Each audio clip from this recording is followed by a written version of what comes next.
Hey guys and girls, how's it going? Hope you guys are having a great weekend. So I'm back today with another Mass Effect Andromeda video, and this one I wanted to watch the initiative briefing and generally just sort of give my impressions on it, and obviously first time reaction. I haven't watched it yet, but I have heard it's really good and has a lot of really good information in there. So I'm going to watch it now, and then obviously we'll talk about it afterwards. So let's watch briefing. Greetings and welcome, recruits. I am Avina, your virtual intelligence resource and guide for the duration of this briefing. Cool. Inspired by the Milky Way Citadel, the Nexus is a smaller, streamlined space station designed to serve as your central support hub and temporary home once in Andromeda. The Nexus will carry with it a contingent of officials, engineers, traders, and security personnel on its voyage to Andromeda. That's huge. All remaining humans will travel together, 20,000 strong, on Ark Hyperion. Okay. Even with faster-than-light travel, it would still take several human lifetimes to cover the 2.5 million light-years to your destination. Survival will be made possible by spending the majority of this voyage in cryostasis, protected beneath the Mass Effect shields generated by your pods. As you travel to the edges of the known galaxy, a small escort of combat pilots will defend us from any threats. However, once we cross into dark space, we will be alone with only our kinetic barriers to shield us during our centuries-long journey. Wow. Once in Andromeda, the Nexus and Arks will rendezvous in the Helios cluster, and operations will commence immediately. While the Nexus will be largely functional at launch, many elements of its construction are only scheduled for completion upon arrival at our destination. That's interesting. Docked to the Nexus, the Arks will provide additional power and storage to the station. You will be revived and assigned quarters in one of the residential blocks for a short time, as our immigration staff assists you in choosing a new homeworld. Until the Pathfinders have completed securing these habitats, the Nexus will offer many duties and distractions. The archives in the Cultural Center house the combined history of the many Milky Way species and will assist new races encountered in learning about our galaxy and its past. Cool. Lush hydroponics gardens are available for a quiet escape. Or you can also take the opportunity to socialize with a visit to the Vortex Lounge for any desired off-duty indulgences. The Operations Center will oversee security and management of the entire station, C-sect. housing everything from colonization efforts to Pathfinder HQ, where Pathfinders will converge to share information and discuss their progress. Ooh, that's cool. The state-of-the-art science labs will also be on hand to investigate their discoveries as they begin to unlock the secrets of this new galaxy. Together, you will create a bustling center of trade, community, government, and diplomacy. The beating heart of your new beginning in Andromeda. I invite you to visit me there for further assistance.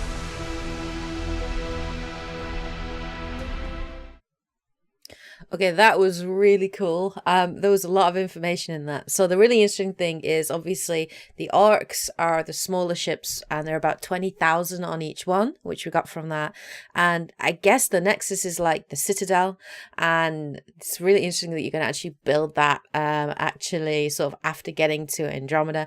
We did see in the gameplay trailer that you could actually upgrade the Nexus, and that is probably what that is about. So as you upgrade it, you build certain pieces of it maybe, and maybe you get access to certain parts of it as well.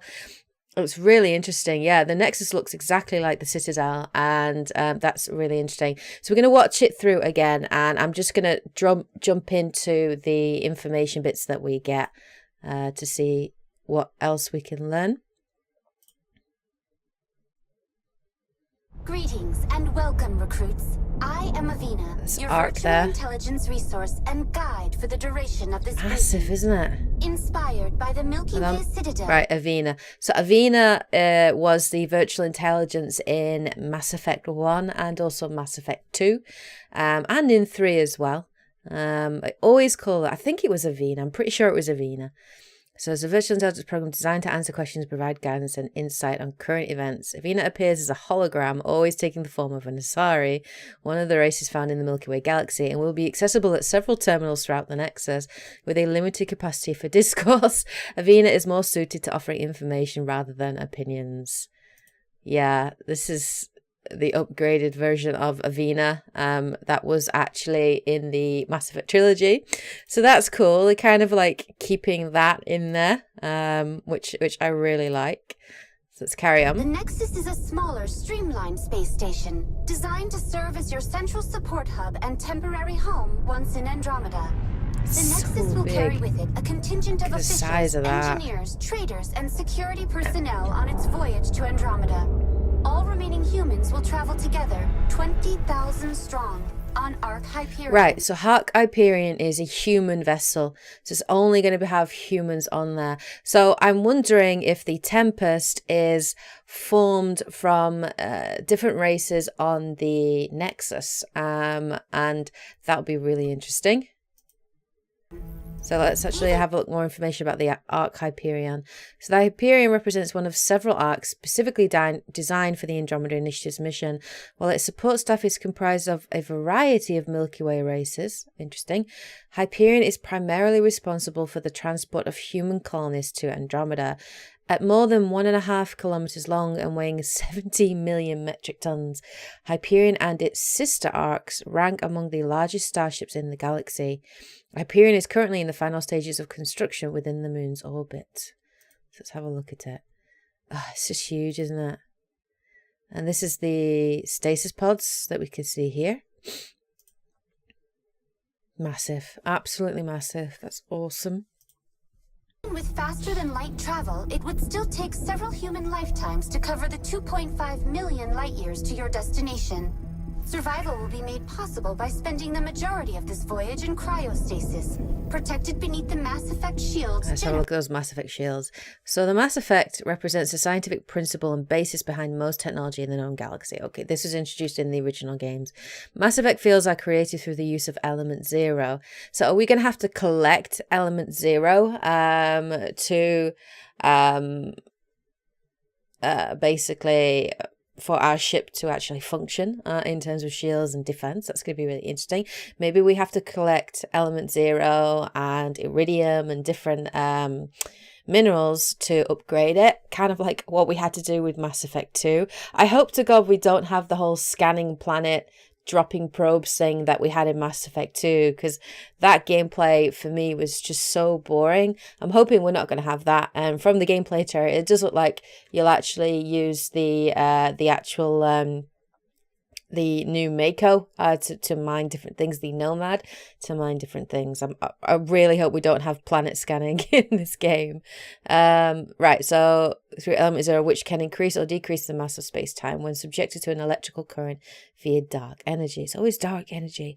In space, Mass Effect fields have implications in everything from faster-than-light travel to the creation of shields used to protect starships to cryostasis pods, allowing a person to survive in a suspended state for extended voyages. It's kind of dangerous, isn't it? Like just relying on nothing but Element Zero for all of those things. That's crazy. Generated by your pods. As you travel to the edges of the known galaxy, a small escort of combat pilots will defend us from any threat. Okay. However, once we cross into dark space, we will... The Odyssey drive system. With the Arks unable to refuel by traditional means in dark space, the journey to Andromeda is only made possible by the Odyssey drive system. The Odyssey is a massive experimental drive core specifically designed for this transgalactic voyage. It is capable of recycling static energy that would typically cause a starship to explode. Wow, okay. Instead, storing it to power the Ark's primary systems. Meanwhile, an electromagnetic rammed scoop will gather hydrogen from the Ark's surroundings, converting it into fuel as needed. Interesting. That's really interesting. We'll be alone with only our kinetic barriers to shield us during our centuries-long journey. Once in Andromeda, the Nexus and Arks will rendezvous in the Helios cluster, and operations will commence immediately. While the Nexus will be largely functional at launch, many elements of its construction are only scheduled for completion upon arrival at our destination. Docked to the Nexus, the Arks will provide additional power and storage to the station. You will be revived and assigned quarters in one of the residential blocks for a short time, as our immigration staff assist you in choosing Fem Rider right there. And that's the Tempest. Have completed securing these habitats, the Nexus will offer many duties and distractions. Now this just looks exactly like the Citadel. It reminds me of Mass Effect 3, particularly that scene when you were like stood over the balcony. Yeah, it looks exactly like Mass Effect 3 in terms of the design, the Citadel design, which I like. The archives in the Cultural Center house the combined history of the many Milky Way species and will assist new races encountered really cool. in learning about our galaxy. Now this is really good for people that haven't actually played the original trilogy and don't know much about the races. I will of course be doing Mass Effect videos in the run up to Andromeda, so I will be sort of doing a video on each of the different races and explaining them, and obviously including footage with that as well. I will be doing that, but for those that haven't played the game, this is going to be very useful in terms of going through the different races, their relationships, their history, and I'm looking forward myself. Even though I know lots about Mass Effect, I'm still really looking forward to exploring this. It was one of they had this in, I think it was a Citadel DLC, where you went down into the archives and you got to sort of see like the Geth and the Quarians and different things, and it was really awesome. I loved it, I really did. So I like this idea, it's really cool. Past. Lush hydroponics gardens are available for a quiet escape. Or you can also take the opportunity to socialize with a visit to the Vortex Lounge. Are we going to be dancing? That's what I want to know. Are we going to have the Rider shuffle like we had the Shepherd shuffle? I wonder if Ryder's going to be a better dancer than Shepherd was. Or if they're just going to keep that sort of joke going with like they're always being really bad dancers. Maybe Daddy Rider will do sort of the dad dance and he'll just jump up and down on the spot or something like that. Who knows? But yeah, this is kind of cool. So this is like going to like the different sort of bars and restaurants like Flux and different things on the Citadel, and it should be really interesting. For any desired off-duty indulgences. Right, so let's have a look at the Nexus leadership. Oh, okay, so it's actually giving you information here on characters. So we've got Director of Colonial Affairs, Foster Addison. So I guess this is Foster Addison right here. And Foster Addison oversees all colonization logistics for the Andromeda Initiative, making sure all settlements are up and running and colonists have a place to live. So that's interesting. Human. Next one is Nakmor Kesh. Nakmor Kesh is a female Krogan and part of the core team of station engineers who built the Nexus. Her contributions during the mission include station upkeep, ensuring all facilities remain in working order. That's really interesting. So a Krogan engineer. I don't think I've seen many Krogan engineers in the Mass Effect trilogy. They're usually like mercenaries or soldiers, usually. A Quarian engineer, I could kind of see, but that's really interesting. So we can see if we have a look here. So she looks so different. She looks quite old as well. I don't know if that's just the style of it. But yeah, she does look really different. So it'll be really cool to sort of talk to a Krogan engineer and see what that's all about. That would be really cool. Sloane Kelly. So Sloane Kelly was a character that was mentioned in the gameplay trailer, and yeah, she is an Alliance trained soldier and responsible for all security initiatives aboard the Nexus upon arrival in Andromeda. So Sloane Kelly is head of security on the Nexus, but in that gameplay trailer she clearly was on this like hub world, and I do remember that Drac was saying something about the people on the world, that they've been kicked off of the Nexus and they'd actually been sort of exiled from it. So I'm wondering if Sloane Kelly actually did something not entirely legal, or if she just decided to go off on her own in the Andromeda Galaxy. Who knows? She looks like a badass. I mean, look at her. She does look like she just wouldn't take any messing whatsoever. So let's carry on. The Operations Center will oversee security and management of the entire station, housing everything from colonization efforts to Pathfinder HQ. where Pathfinders will converge to share information and discuss their progress. Now that's interesting. So we do know that each of the Arks have their own Pathfinder, and that each of the Arks are a different race. So we're going to have a Turian Pathfinder and a Sari Pathfinder, a Solarian Pathfinder, and obviously human Pathfinder. It would be really interesting if you do actually get together and sort of plan and feedback on what you've discovered, and that'll be really interesting, and I'm really looking forward to that. It's kind of like the Pathfinder for me feels a little bit like when Shepard became a Spectre. So the Pathfinders for me seem like Spectres, like they've got their own kind of license to do what they want in the world, and that's really interesting. The state-of-the-art science labs will also be on hand to investigate their discoveries as they begin to unlock the secrets of this new galaxy. So that's cool. Like, I'm pretty sure that's going to be an upgradable thing as well, especially like upgrading for like weapon upgrades and armor upgrades and chip-wide upgrades and things like that. It'll be really interesting. And it looks like the Solarians are in charge of it, so I wonder if we're going to have like a Morden type character. I don't think anyone's ever going to beat Morden, because Morden was like one of my favorite characters and I loved him, but yeah, that definitely looks like it's going to be an upgradable base of operations. Now this is incredible, just to show you the size of it. Together, you will create a bustling center of trade, community, government, and diplomacy, the beating heart of your new beginning in Andromeda.